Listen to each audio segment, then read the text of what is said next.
Takže ahoj, já vás zdravím mého dalšího videa. Tentokrát to bude z hry World of Tanks a bude to recenze... Bude to znova recenze. Tak, tentokrát jsem si vybral tank T-20. Což je americký střední sedmičkový tank. Když ho máte ve fullu, tak vám dokáže jet až 60 km/h a dává 240 damage. Jediná nevýhoda je, že sice dává 240 damage, ale nabíjí 9 sekund. Celá 62.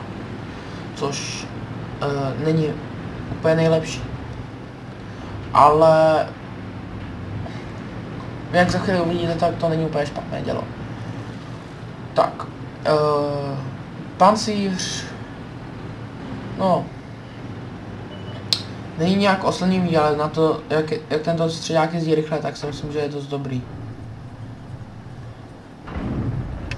Tak. Hej, první je Jack Panther, kterýho jsem trefil. Tak. Jdem.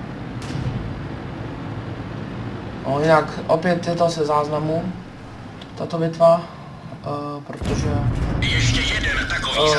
živé záznamy bitvy jsou opravdu těžké a abych vám pořádně ukázal přednosti toho tanku, tak nejsou vždy vhodné. Takže jsem si vybral záznamy. Tak.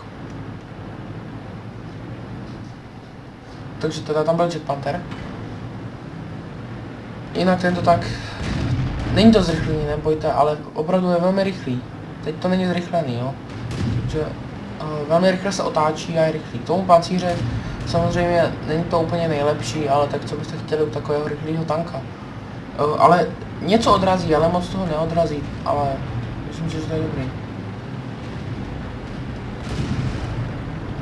Tak, tady máme T-34. Takže tak.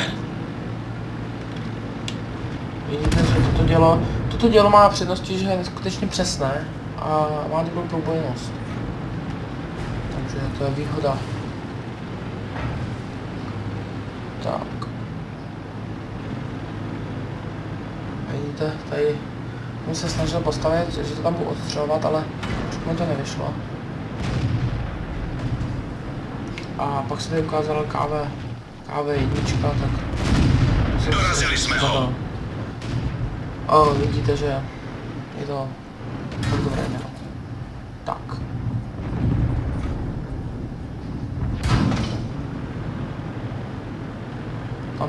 Tam jsem viděl Hellcata, který byl velmi nebezpečný, protože nás tady všechny svítil, takže jak vidíte, třeba ten stíhač, ten Jack Panther, kvůli němu má opravdu málo životů.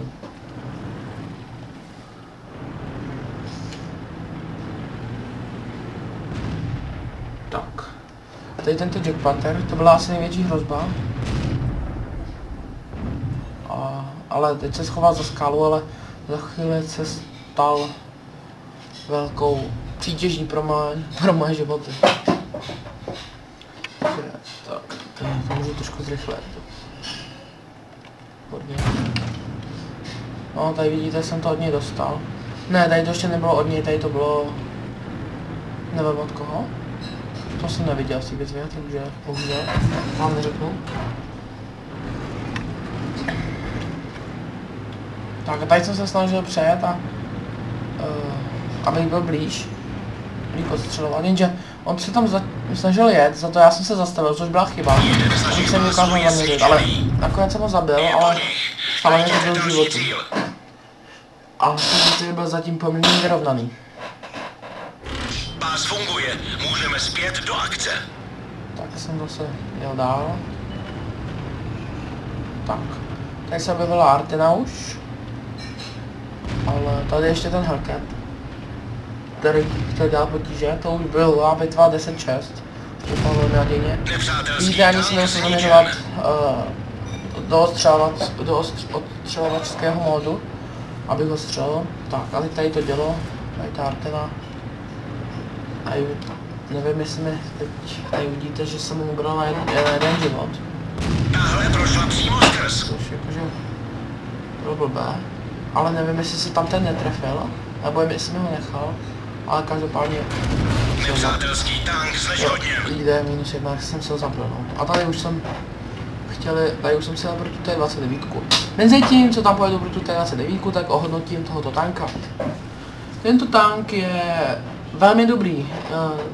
Já jsem se ho velice oblíbil, tolik jsem od něj nečekal, já jsem prostě přes něj chtěl rychle přejít. Ale tak jak se jeví, jako neskutečný tank, což jeví se opravdu dobře. Dělo dobré, sice to nabíjí 9,62, ale což je dost, ale přesnost pravovní, průbojnost skvělá.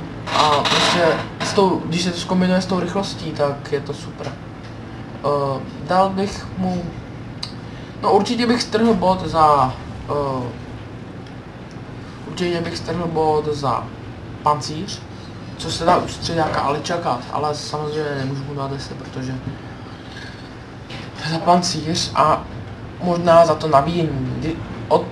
U každého za po půl bodu a to nám může dát dohromady dá 9 bodů pro tohoto tanka. Velmi skvělé hodnocení. Ahoj, já u dalších videí, zdar.